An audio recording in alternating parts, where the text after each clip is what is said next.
ब्रह्मांड में मौजूद है एक ऐसी जगह जहां से प्रकाश भी वापस नहीं लौट सकता। एक ऐसी शक्ति जो समय, अंतरिक्ष और पूरी आकाशगंगा को निगल सकती है। इसे कहते हैं ब्लैक होल। लेकिन आखिर ये बनता कैसे है? क्या इसके अंदर दूसरी दुनिया छिपी है? और अगर पृथ्वी इसके करीब पहुंच जाए तो क्या हो? चलिए बिना किसी देरी के सीधे ब्रह्मांड की गहराइयों में उतरते हैं। इस विशाल अंतरिक्ष ने अपने अंदर कई खौफनाक राज छिपा रखे हैं, लेकिन जो सबसे भयानक और तिलिस्मी रहस्य सामने आया है वो है ब्लैक होल। आज के इस विश्लेषण में हम इसी ब्रह्मांडीय रहस्य से पर्दा उठाने वाले हैं। हम उन विज्ञान के तथ्यों को समझेंगे जो हमारी आम कल्पनाओं से कहीं आगे हैं, और जानेंगे कि आखिर अंतरिक्ष का ये दानव काम कैसे करता है। जरा इस कोट पर गौर कीजिए। एक ऐसी अंधेरी रात जिसकी कोई सुबह नहीं। सुनकर ही रोंगटे खड़े हो जाते हैं ना। स्रोत सामग्री हमें यही बताती है। ये लाइन बहुत ही गहराई से उस खौफनाक और रहस्यमयी माहौल को बयां करती है जो एक ब्लैक होल के इर्द गिर्द होता है। ये सिर्फ एक जगह नहीं है, बल्कि कायनात का वो सबसे गहरा अंधेरा है जहां से वापसी का कोई रास्ता है ही नहीं। तो इसी रहस्य के बीच एक बड़ा ही दिलचस्प सवाल खड़ा होता है। क्या ब्लैक होल हमें कोई अलग ही किस्म की जिंदगी देते हैं? कोई ऐसी जगह जहां अमर हुआ जा सकता है? या फिर ये ब्रह्मांड के सबसे खूंखार हत्यारे हैं जो सब कुछ खत्म कर देते हैं? यही वो सवाल है जो सदियों से इंसानी दिमाग को उलझाए हुए है, और आज हम विज्ञान की मदद से इसी उलझन को सुलझाने वाले हैं। आइए आगे बढ़ते हैं हमारे पहले अहम भाग की ओर, द यूनिवर्सेस डार्केस्ट सीक्रेट। चलिए इससे जुड़े मिथकों की सच्चाई जानते हैं। हमने कहानियों में बहुत कुछ सुना है, जैसे कि ब्लैक होल किसी दूसरी दुनिया के दरवाजे हैं, या शायद सीधे भगवान से मिलने का रास्ता जहां हमेशा के लिए अमर हुआ जा सकता है। लेकिन विज्ञान क्या कहता है? हकीकत में ये एक ऐसी जगह है जहां हमारी अपनी फिजिक्स यानी न्यूटन के गुरुत्वाकर्षण के सारे नियम पूरी तरह से फेल हो जाते हैं, काम ही नहीं करते। तो इसे वैज्ञानिक भाषा में कैसे समझें? इसे कहा जाता है पॉइंट ऑफ नो रिटर्न। मतलब एक बार अंदर गए तो बस गए। ये अंतरिक्ष का वो हिस्सा है जहां ग्रेविटी इतनी ज्यादा शक्तिशाली होती है कि कोई भी चीज, यहां तक कि इस ब्रह्मांड की सबसे तेज चीज यानी रोशनी भी इसकी पकड़ से बचकर नहीं निकल सकती। इस डरावनी सच्चाई के बाद अब आते हैं दूसरे भाग पर, फॉर्मेशन एंड क्लासिफिकेशंस। आखिर अंतरिक्ष के ये विशालकाय दानव जन्म कैसे लेते हैं? इसकी खोज का सफर सच में बहुत रोमांचक रहा है। आपको पता है, 20वीं सदी की शुरुआत तक इसे सिर्फ एक मजाक समझा जाता था। 1916 में कार्ल श्वार्ज़चाइल्ड ने आइंस्टाइन की थ्योरी का इस्तेमाल करके पहली बार सिर्फ गणित के पन्नों पर इसे साबित किया था।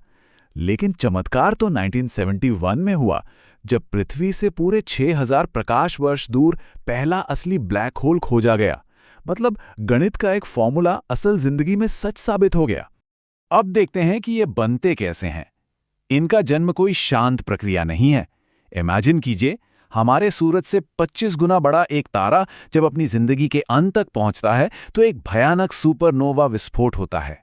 इसकी चमक एक पूरी गैलेक्सी से भी ज्यादा होती है, और फिर अंत में जो अंदर का हिस्सा यानी कोर बचता है, वो अपने ही भारी वजन से ढहकर एक बेहद ऊर्जा वाले स्टेलर ब्लैक होल में बदल जाता है। और हाँ, सारे ब्लैक होल एक जैसे नहीं होते। ये 4 तरह के होते हैं। एक तरफ है मिनिएचर ब्लैक होल, जो सिर्फ एक परमाणु जितने छोटे होते हैं, लेकिन इतने शक्तिशाली कि पूरा पहाड़ निकल जाए। माना जाता है ये बिग बैंग के तुरंत बाद बने थे। फिर आते हैं स्टेलर और इंटरमीडिएट, जो तारों के मरने या टकराने से बनते हैं। और आखिर में सबसे खतरनाक सुपरमैसिव ब्लैक होल। ये हमारे सूरज से अरबों गुना बड़े हैं और आकाशगंगाओं के जन्म के साथ ही उनके बिल्कुल बीचों बीच बनते हैं।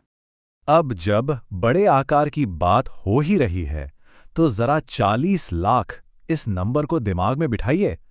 हमारी अपनी मिल्की वे गैलेक्सी के बिल्कुल सेंटर में जो सुपरमैसिव ब्लैक होल है ना, सैजिटेरियस ए स्टार, उसका आकार हमारे सूरज से 40 लाख गुना से भी ज्यादा बड़ा है। ये सोचने पर मजबूर कर देता है कि इन ब्रह्मांडीय दानवों के सामने हम कितने छोटे हैं। चलिए अब तीसरे हिस्से की ओर बढ़ते हैं, सीइंग द इनविजिबल। ये विज्ञान का सबसे बड़ा विरोधाभास है। जो चीज़ अदृश्य है उसे आखिर देखें कैसे? जब ब्लैक होल खुद दिखता ही नहीं तो वैज्ञानिक इसे खोजते कैसे हैं? असल में इसके चारों तरफ एक एक्रेशन डिस्क होती है, टूटे हुए तारों की गैस और धूल का एक बहुत ही चमकीला घेरा। और ठीक उसके अंदर होता है इवेंट होराइजन, एकदम घुप अंधेरा हिस्सा जिसे अंधा कुआं भी कहते हैं, जहां से कुछ बाहर नहीं आता। तो वैज्ञानिक असल में इसी चमकते हुए घेरे को देखकर उस अंधेरे का पता लगाते हैं। और इस ब्रह्मांडीय चमक को देखने के लिए हमें चाहिए बेहतरीन तकनीक। 10 लाख मील यानी लगभग 16 लाख किलोमीटर। नासा का जेम्स वेब स्पेस टेलीस्कोप पृथ्वी से इतनी दूर अंतरिक्ष में घूम रहा है। ये मशीन इतनी पावरफुल है कि लाखों मील दूर से भी इन ब्लैक होल्स और खगोलीय घटनाओं पर एकदम पैनी नजर रखती है।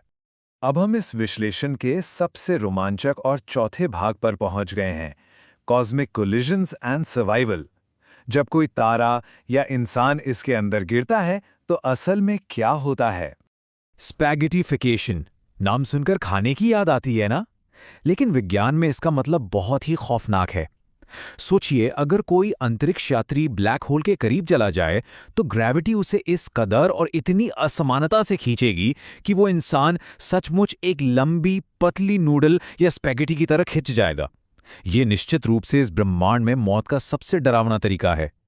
और सिर्फ शरीर ही नहीं, समय के साथ जो खेल होता है वो तो और भी दिमाग घुमा देने वाला है। इसे टाइम डायलेशन इफेक्ट कहते हैं।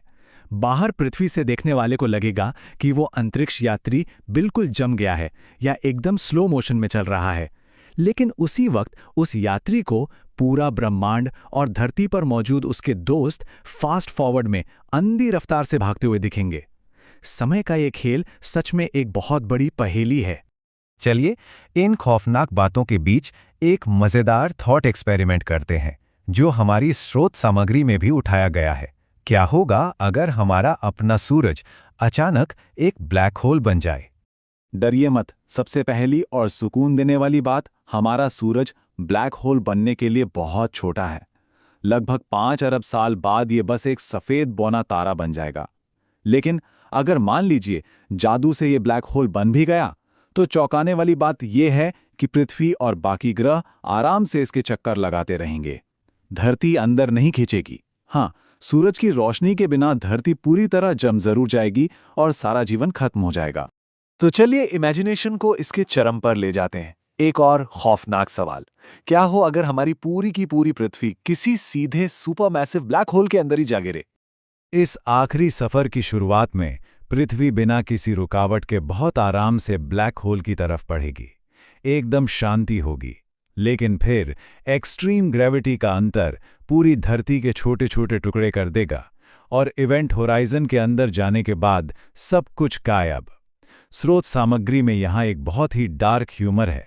लोग कहते ना कि ब्लैक होल में भगवान से मुलाकात होती है, तो ये बात तकनीकी रूप से 100% सच साबित होगी, क्योंकि वहां से बचना तो मुमकिन ही नहीं है। और अगर दिमाग में ये ख्याल आ रहा है कि क्या इस तबाही से भागने का कोई चांस है, तो विज्ञान का एकदम कड़वा सच सुन लीजिए। भागना गणित के हिसाब से पूरी तरह असंभव है। ग्रेविटी से आज़ाद होने के लिए प्रकाश की गति से भी हजारों गुना तेज भागना होगा, जो कि फिजिक्स के स्थापित नियमों के अनुसार कभी हो ही नहीं सकता। अंदर गए तो मतलब गए। इन सब जानकारियों के बाद अब हम अपने विश्लेषण के अंतिम भाग की ओर बढ़ते हैं, द व्हाइट होल थ्योरी। क्या ब्लैक होल से भी बड़ा कोई खतरा हो सकता है? ब्लैक होल की खौफनाक हकीकत से हम बाहर आ ही रहे थे कि अब इस नई थ्योरी पर नजर डालिए। व्हाइट होल्स, ये भी अभी सिर्फ गणित की भविष्यवाणियों में मौजूद है, बिल्कुल वैसे ही जैसे 1916 में कभी ब्लैक होल थे। माना जाता है कि व्हाइट होल ब्लैक होल से भी ज्यादा खतरनाक हो सकते हैं। बस फर्क इतना है कि इसे आज तक किसी इंसानी नज़र ने नहीं देखा है। ये विज्ञान के पन्नों में अपनी खोज का इंतजार कर रहा है। तो अंत में ये पूरा विषय हमें एक बहुत ही गहरे सवाल पर छोड़ देता है। अगर व्हाइट होल जैसी चीजें मैथ्स की थ्योरी से निकलकर हकीकत बन सकती हैं, तो अंतरिक्ष के इस गहरे अंधेरे में और कौन से खौफनाक खतरे खामोशी से घूम रहे हैं? ऐसे खतरे जो बस खोजे जाने का इंतजार कर रहे हैं और जिनके बारे में सोचना तक अभी हमारी कल्पना से बाहर है। इसी रहस्यमयी सवाल के साथ हम आज का विश्लेषण यहीं खत्म करते हैं। विज्ञान के इस अद्भुत सफर में साथ जुड़ने के लिए बहुत बहुत शुक्रिया।